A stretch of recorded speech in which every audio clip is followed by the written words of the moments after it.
Hello everyone, and I am Reiki Master Sharon.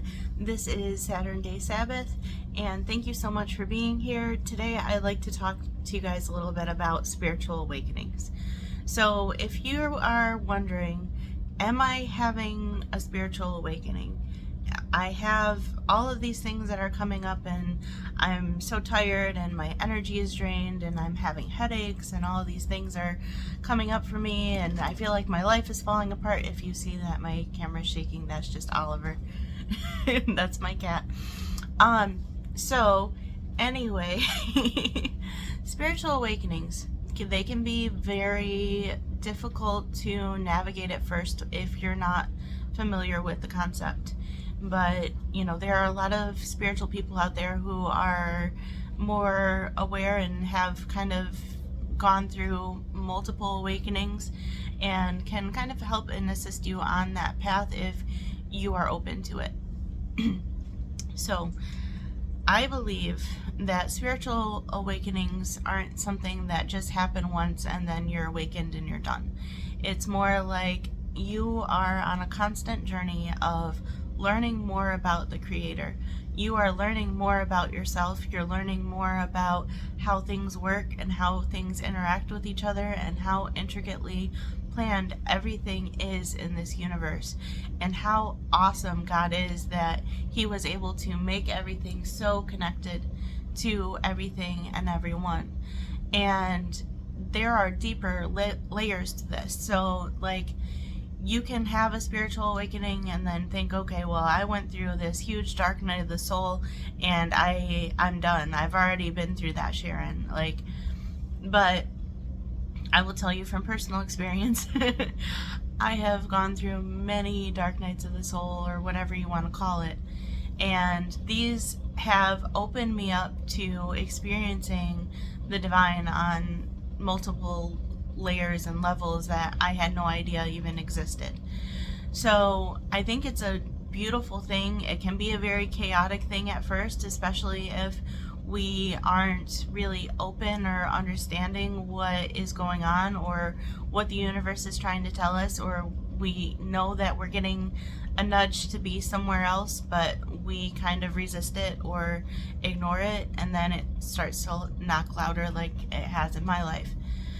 So these things are sometimes very dense, and their purpose is really just to align you with your own true power. So I believe, like, I've read this book called Busting Loose from the Money Game, and I haven't read the whole thing, but there's a concept in the book where the first part of our life is kind of like level 1 and level 2, and in level 1 we're kind of just going along. We think everything is happening to us. We don't know what our true power is, and we don't really acknowledge that our connection is so powerful to the divine. And in level 2, we kind of step more into an acknowledgement that we are co-creating our life and our reality with the divine, and they're supporting us. So God is supporting us. The planets were put in place to support us. I'm just saying, like, everything is working together in unison because you are a fractal of the Creator, and so is everything else around you that is alive. And everything is working together, and everything is kind of in this same boat, but just in a different fractal, and you have a different purpose, you have a different mission, you have something special and unique to offer the collective as a whole. But sometimes stepping into that or realizing what that is can take some refining. It can take some refining of ourselves. So we go through this process to understand what are the limited beliefs that we were programmed with, the childhood wounds that we endured that are shaping our reality, that are being held onto subconsciously.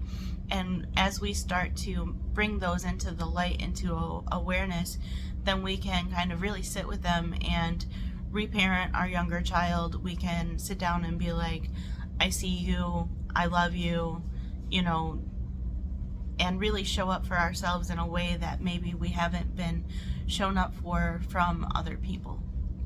And in that we can find safety and security.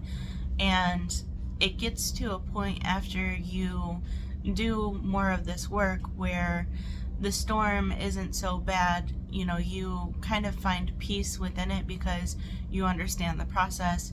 You understand, if I don't move, I'm going to get hit. You know what I mean? It's the same if you were to be out in nature and not have a house. In the beginning of your spiritual awakening, you haven't put up any boundaries or anything in place intentionally to protect you and your energy and your purpose. And you might not even know what your purpose is. You might not even know that you need to build a house. And you have all of these storms coming through your life, and you're just kind of like, oh, it's raining again. Oh, I just seen that tree got hit by lightning. Maybe I should run for shelter. And we start seeing these things happening energetically, not in just a physical sense. And we can then make protection for ourselves. We can cultivate and refine our own energy so that we can be protected and safe when we are going out into these elements and interacting with other people who may not have done the work and may be a liability for us in that aspect, because they need to then do that work to understand what is going on in their life and what they need to heal from and grow from, because you are your own conscious creator of your own life and you are your own greatest healer. So I don't want to make this too long because I do want it to be digestible for those who need it. And thank you so much for being here with me today, this Saturday, and I appreciate every single one of you. If you feel called to reach out to me or connect with me or work with me, you can do that on ReikiMasterSharon.com. And I hope to see you guys next time. Please like, share, and subscribe if you like this content. And I hope you have a wonderful day. Goodbye.